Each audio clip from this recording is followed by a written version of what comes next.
Thank you, Mr. Speaker. I yield myself such time as I may consume. Gentlelady is recognized.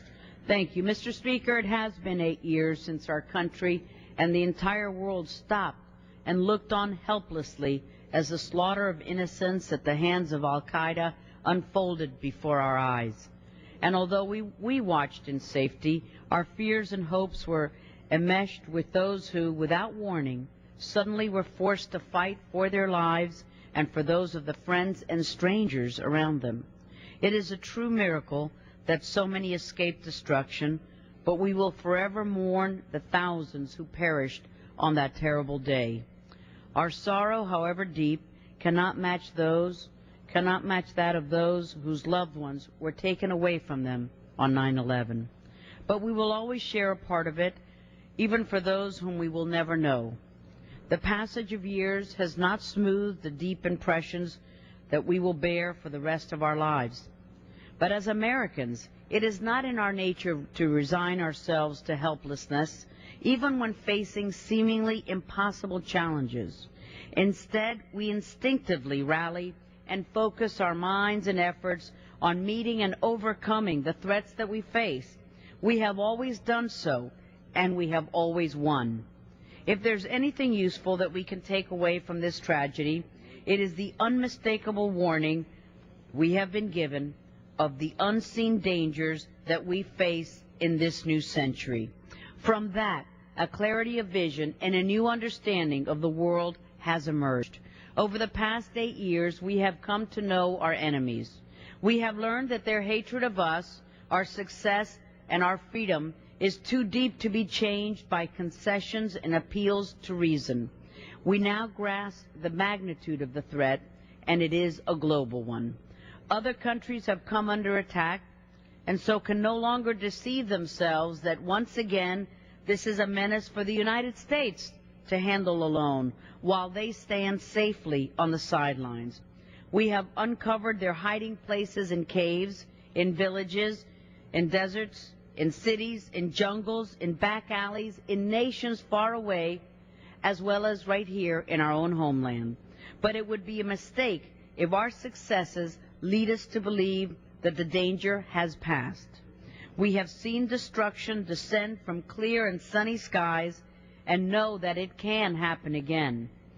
To hope that our enemies will abandon their mission, to relax our watch, is to invite destruction. President Lincoln said that those who are responsible for our nation's course, which includes the members of this body, cannot escape history.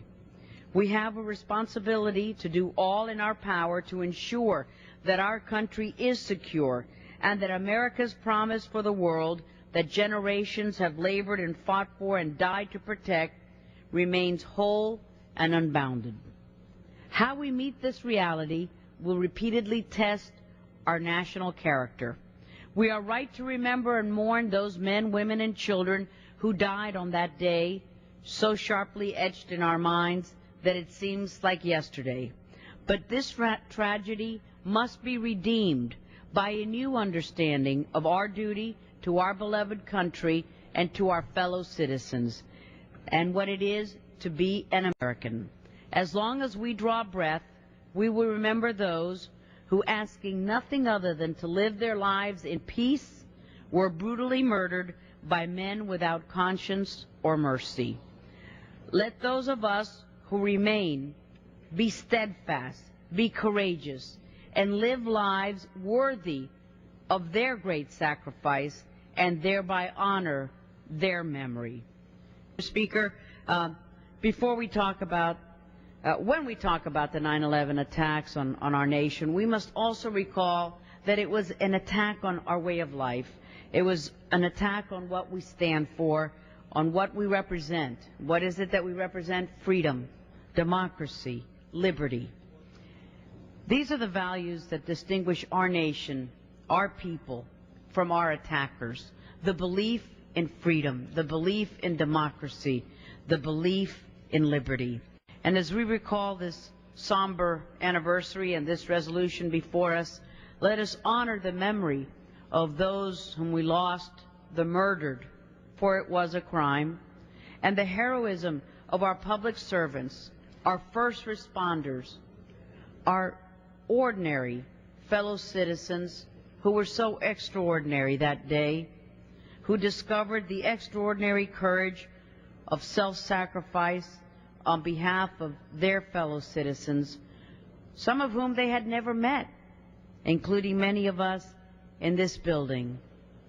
And let us resolve that 9/11 will not just be an anniversary that we commemorate with an interesting and touching ceremony, but that 9/11 is really a symbol of what America is about, how we dealt with that struggle, how we dealt with that devastation, how we dealt with that sorrow, and what we said we would do as a people, that we would not let this attack go unanswered, and to frame the events of that day as they should be framed, as freedom versus oppression, as tolerance versus hatred, as incitement versus understanding. And this is what we fight for to this day, for freedom, for tolerance, to make sure that we can not just recall the days of 9/11, but also honor the memory and what they stood for.